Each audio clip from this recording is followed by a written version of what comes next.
Now, I hate to be that guy that says I told you so, but Geordies that are on YouTube that come to watch the videos, I told you so. The summer recruitment was kind of good, but it wasn't really well-rounded, and they didn't really take into consideration going through a full league campaign and trying to juggle potentially the injuries, the suspensions, the rigours that a full season competing in the Champions League, in the Premier League, and in 2 domestic cups is obviously going to bring. As I talk to you guys today, there is an injury crisis at Newcastle that is right off the back of the whole Sandro Tonali betting scandal gate kind of thing. In the video today, we'll be looking at the exact implications of this injury crisis. Who does it affect? How long are they out for? With a clear focus on the January transfer window. What approach will Newcastle take? Who do they need to sign? What positions are the priority? In the comment section of the video today, I'll be really interested to hear from the Geordies who they think in the Premier League would be a great fit into their team to help their cause for top 4 and European glory, whatever they qualify for after Christmas from this memorable Champions League group campaign that we've already seen unfold. At any point in the video, if you laugh, you learn, you like something or whatever, please do like and subscribe to the channel. We are pushing for 10,000 subscribers and we cannot do that without your support, Geordie. So if you do enjoy the content here, smash the subscribe button, hit the like button and get involved in the comment section. And let's just get stuck into it. Now, no one outside of AC Milan could have forecasted that Sandro Tonali was going to be caught with his hand in the cookie jar, his pants down, whatever you want to think of it as, in terms of this betting scandal that he's been caught up in. But definitely anyone that's watched professional football knows when you go through a full Premier League campaign competing on all fronts like Newcastle are, to the competitive level that Newcastle have been this year, you're going to get injuries, you're going to get suspensions, you're going to get bumps in the road, and you need a strong, well-rounded squad to be able to cope with it. Now, as we look at the Newcastle squad as it was coming into this season after the January transfer window, as you can see, there is lots of cover in the defensive kind of wide areas. We did speak about at the time on the channel, if the Hall transfer was maybe a wee bit OTT, considering the amount of left-sided defenders that were currently on the books at Newcastle. And Livermento is a backup to Trippier, fair enough, but the transfer fee associated with Livermento and Hall was not minor. They were very sizable transfers that came in. And now, basically with the stars we've got here, we've got Botman, who is injured. We've got Tonali, who's out, as we mentioned already. But on top of that, we have Elliot Anderson out for around 8 weeks. I think this Miley kid will be coming back into the squad shortly. Murphy is going to be out for 2 to 3 months with a dislocated shoulder or some sort of shoulder issue. And Isak, fortunately, is not too bad. He'll be back after the next international break. But with these injuries and the Tonali situation, if we remove Tonali, first of all, you end up with last season's midfield. If we remove Botman, you end up with a defence from basically the season before that, plus Trippier. And if we take out Barnes, who's out till December, Isak and Murphy, you can see exactly how thin this squad is in terms of there's a real lack of players that can support the best 11, keep the rotation to a really high level and be competitive in all, in all competitions. But the midfield is the one that looks so threadbare when you take in the injuries and obviously the main absence of Tonali, that at the moment this Newcastle team really just feels like it's waiting for the wheels to fall off it now, with one more injury, with a bad result or two maybe in Europe or in the league. And you know, I had so much hope for Newcastle season being a really memorable one, and one that, especially getting those points very early in the Champions League campaign, could have been very historic. Now, the I told you so part of all this comes in where I told you guys in the summer you were going to need another striker behind Wilson and Isak, because maybe they wouldn't produce at the Champions League level. Maybe you would miss one or two of them, and you kind of need another guy in there that can fill this central role, because without Wilson, there is nobody there that can fill it. Maybe Joe Linton if you were really, really pushed, but I don't think that's in anyone's plans, especially with how weak the midfield is and how thin that is. If you take him out of there, if Wilson was unavailable, you really don't have much else going on in here. And I know Hall can apparently play a bit of midfield, so maybe there's a wee bit of cover in there. Maybe with the likes of Burn and Target, maybe you can switch this into a 3-5-2, 3-4-3 kind of shape. There's a little bit of versatility that can be exercised here, don't get me wrong, but it is really stretching this squad to its tactical kind of limit, as it were. So we need a striker, no two ways about it. We need another midfielder to replace Tonali. Now, it is very apparent that Eddie Howe loves this 8-8 kind of system in midfield, where all three of the guys are big, strong, powerful, imposing, can win tackles, can play cutting passes to the very quick and electric front three that they have. And I don't think he'll move away from it, but I really do think that even with Tonali in this picture, when you've got the likes of Willock, you've got Joe Linton, and even Bruno, who's very good box to box, I think he's very wasted as the most defensive of the three. I would like there to be a defensive midfielder come into this picture that maybe allows you to get Bruno into these positions, maybe alongside Willock instead of Willock. Maybe if you had Joelinton a bit further forward, maybe Willock needs to fill in a wide area. Just give Bruno a wee bit more option to help assist this midfield a bit more. But I feel like, another midfielder comes in, it'll probably be another same type of what we've seen already. And in defence, they have got a huge need for defenders at the moment. The Botman injury is long-term, is what we're told, but with no details. It's day-to-day. They're trying to work out exactly how long-term it is and the real, actual, proper diagnosis of the injury. But in the absence of Botman, you're back to Fabian Schär and Jamal Lascelles in centre-back. And yeah, Lascelles has been doing a bit better. Schär is fine, but that's it.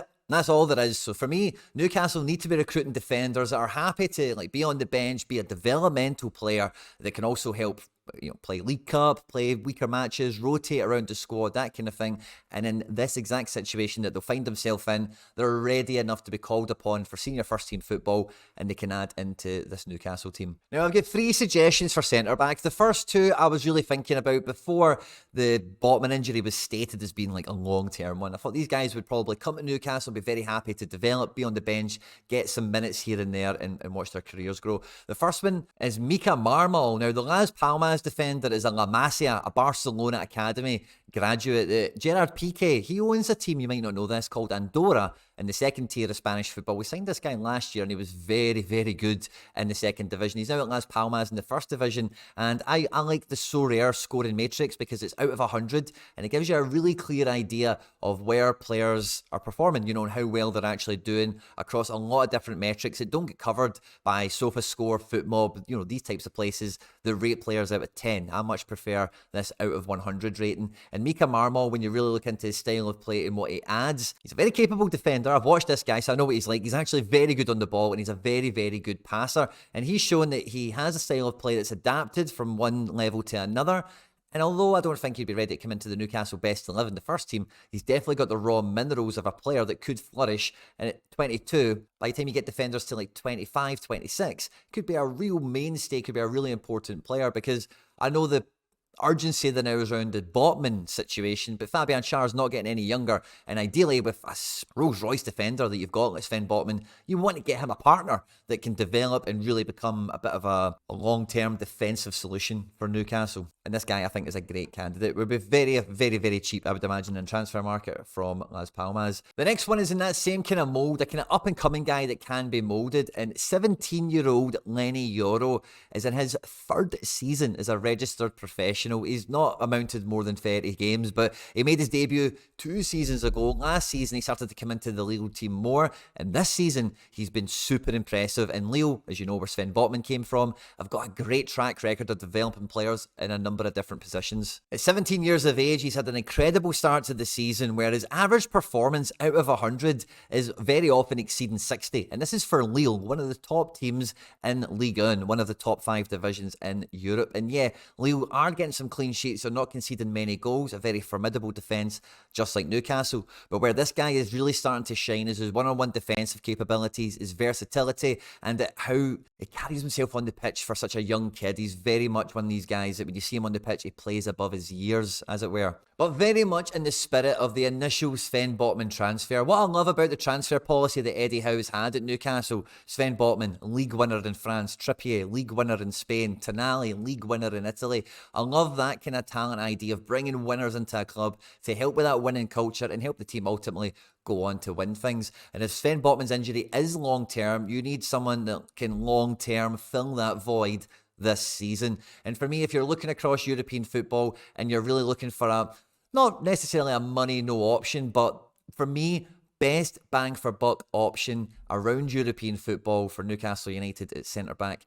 is Goncalo Inacio. Now, the 22-year-old Portuguese international, who I believe he's actually originally maybe even Argentinian or Uruguayan or something like that, but he's capped now for Portugal. He is a league winner with Sporting Lisbon. He's got Champions League experience over the last couple of seasons as well, and where he really excels, his one-on-one defending and creative, progressive passing. We only need to look at his performances for Portugal, for Sporting Lisbon in their tougher games. You can see quite clearly that this guy is a very capable defender.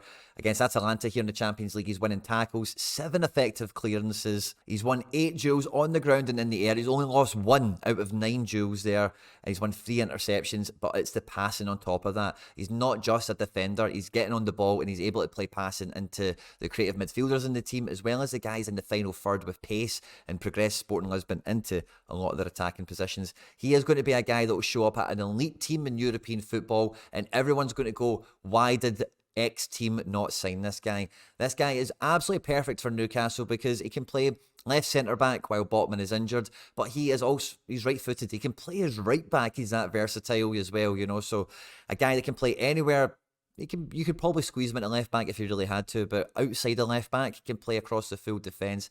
He's Champions League proven as a title winner domestically and as a full senior international for a main powerhouse nation like Portugal. Now, like I said already, I don't think Newcastle will sign an out-and-out CDM defensive midfielder, but for me, the transfer department would be absolutely crazy to not make an effort to go and sign Betis, Argentinian World Cup winner. He played 1 game in the World Cup, Guido Rodriguez. Now, the 29-year-old is out of contract end of season, but he's also got a minimum fee release. It was reported in the summer window because some clubs were sniffing around him, like 13 million euros or something like that. So the pressure on FFP for Newcastle would be like minimal. This is a seasoned pro. He is an out-and-out destroyer, defensive midfielder. He's not a guy that, you know, scores goals, dribbles, all that kind of thing, but he'll win the ball and he'll give it to someone else who's really good with the ball, and he's been very effective for Real Betis. He's been called into the Argentina team multiple times, so he's like he's a seasoned professional. At 29, you're not going to get years and years and years out of him, but you know exactly what you're going to get from him when he shows up. He's not a prospect. He's not a will he adapt. There is a little bit of that will he adapt, of course, with every player, but, you know, at 29, you're kind of hedging your bets a little bit more that as long as you play to his strengths, you know who you're buying when you bring him into the building, should be able to hit the ground running and make a difference to this Newcastle team. Free up Bruno a bit more to, you know, maybe fill in for Tonali's absence. Probably the best player in Europe that really does fit Eddie Howe's criteria, that's out with one of the elite teams in European football, is Manu Kone. Now, he was very heavily linked to Liverpool in the summer, had a setback with injury in the off-season, and he's now just started to come back into the team. He got sent off recently, so he was suspended for a match, but this is one that you would probably need to watch out for Manu Kone at Borussia Mönchengladbach. But basically between now and the January window, he's just back from injury. Does he reach the same levels that he reached before he got injured? And because, you know, he's kind of off the radar a little bit, Newcastle might be able to come in and sign this guy maybe a little bit cheaper than the transfer fee that was reported for the likes of Liverpool and, you know, whoever else was linked to him at the time. But for me, if I was spending money, proper money, and I wanted to get a progressive playmaker, dynamic, box-to-box midfielder that can do a little bit of everything and has distinct quality, goal-creating ability in his boots, I would look no further than Real Sociedad's Brais Mendes. Now, I've been following this guy's career for like the last 5 or 6 years. He is now really starting to hit the peak of his form, really show the prime of his powers. Last year, he was like the Padawan to the Jedi that is David Silva at Real Sociedad. And since his retirement, he's really filled into his shoes at Real Sociedad. And I know David Silva was only there for a season, but that is really genuinely the way he plays. He's very light on his feet. He is quite nippy, but he doesn't mind a booking. He doesn't mind a tackle. And in the final third, he's really selfless. He lays on his teammates. He makes goals himself. He scores goals himself. And, you know, at 26, you know what you're getting with this guy. Now, the problem with this is Real Sociedad are having a very good season, and he is a big, big part of it. So far this year, as you can see, along with Take Kubo, who's really been getting all the headlines, Brais Mendes has been probably more influential than Take, if not just about the same, in the Champions League and in La Liga with goals and assists. And like I say, this guy does a little bit of everything. He would probably be pretty expensive. He's contracted until 2028, so it definitely wouldn't come at any small cost. But I think you'd be getting an elite playmaker in here. And if you were going to leave Bruno in that defensive midfield role a bit more long term, you know, you want a guy like this in that kind of attacking spot, box to box. Now, Newcastle do have Minty out on loan at Feyenoord, so there's every possibility with this injury crisis, particularly with some of the guys in the forward areas like Murphy that give some rotation relief, they might want to call him back from his loan and use him for the second half of the season. So far at Feyenoord, he's had some really credible experiences and performances in the Champions League and in the Eredivisie. But if the Newcastle scouts have been following his progress and watching Feyenoord, I cannot imagine imagine that they are not inquiring about Calvin Stengs. Calvin Stengs made his name as a winger when breaking through at AZ Alkmaar, and then after making some transfers to Nice and then Antwerp, it never really, he did well at Antwerp without really hitting big heights. But coming to Feyenoord have taken him off the wing and played him much more as an attacking number 10, and he has really hit some amazing heights. Santiago Jimenez is getting a lot of plaudits at Feyenoord, but Stengs, Weaver, there's a few other guys behind the scenes at Feyenoord that are really pulling the strings and making things happen. This guy, like I've mentioned, is very effective in a wide wing position, but in a box-to-box midfield 3, this is the sort of guy you would want to have a little bit of a longer leash on and let him be in the attacking spaces to help the counter-attack go on. Also as well, I do feel that if Isak, Wilson, these guys were injured, because he does have that experience of playing centrally in that number 10 position, you could maybe fashion him into a false 9 in this kind of... I know Newcastle aren't really counter-attack, but the front 3 is all about pace and playing off of first passes and running into channels. And having a guy like that dropping into the number 10 spot as a false 9, with guys like Almiron and Gordon coming by him, I think he could do really, really well. At 24, he's got a lot of experience. He's travelled around different countries, and it feels like maybe, you could get him on a bit of a bargain because these other bigger transfers didn't work out for him before. But, players need time to develop. Moving countries hard. Developing your game is hard, particularly when you're a creative player who's getting kicked and fouled and injured quite a lot. So yeah, Stengs is one to watch out for. But I really think, again, in La Liga, there's just such incredible value for money. Nico Williams has been doing amazing and making some headlines in the Spain team and for Athletic Bilbao. But he is out of contract in the summer, and Athletic Bilbao are not a rich club. They don't have many players that they can sell for big money very often. So he is a player that strikes me as someone that could be got at in the January transfer window and brought into Newcastle. Primarily a wide forward on the left, can play really anywhere across the front 3 and versatile enough that, again, instead of any other player in the Newcastle front 3, I think Nico Williams would be a great candidate to come in. The 21-year-old has had a really good start to the season, and like you can see here, he's not just a guy that gets an assist or get a goal, but because he's scored so high out of 100, this is telling you that he's beating his man, he's winning dribbles, and he's getting balls into the box as well. He's making lots of chances for his teammates, and maybe, he's getting 2 assists here in a 2-0 win. He's won 2 penalty kicks. He's been fouled twice here in this 4-2 victory against Betis.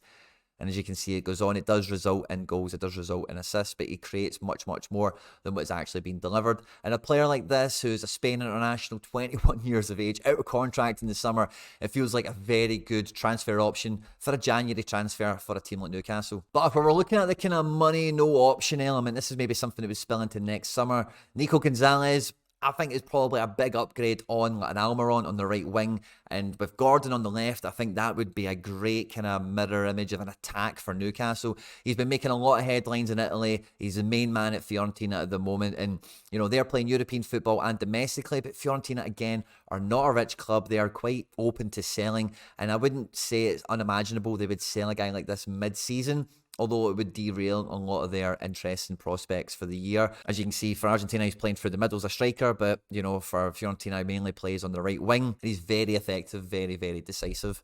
So I think if you were going to spend some money, because I think, quite frankly, Newcastle have got no option but to spend money. If Botman's out long-term, if Tonali's out for 10 months, you're basically left with the team you had 2 years ago, plus Kieran Trippier and Bruno. I expect it to be a lot of suffering for Newcastle, unfortunately, in the upcoming fixtures because of how severe this injury crisis is, because it may not look that long in the calendar, but it's going to be a long run until January, so there's a lot to happen between now and then. I really hope Newcastle do finish in the top 2. I did predict them to finish 3rd in the Champions League group stage, but I really do hope they can get into the top 2 and get into the knockout rounds and give the club that bit of encouragement to spend the money and go and get some proper players in to double down on the success that has been shown thus far before the injury crisis as well. And the battle for top 4, guys, is going to be incredibly hard. Newcastle need every point they can get. They cannot afford to take any options. They cannot afford to take any situation lightly. So yeah, let me know who you think would be a great suggestion from within the Premier League. I've tried my best to scout around Europe for the Geordies. And yeah, sorry to say I told you so at the beginning of the video, but I hope you enjoyed this one. On screen there now is some other stuff that I've made that YouTube thinks you might enjoy. And yeah, I'll catch you on the next one. Take care. Bye-bye.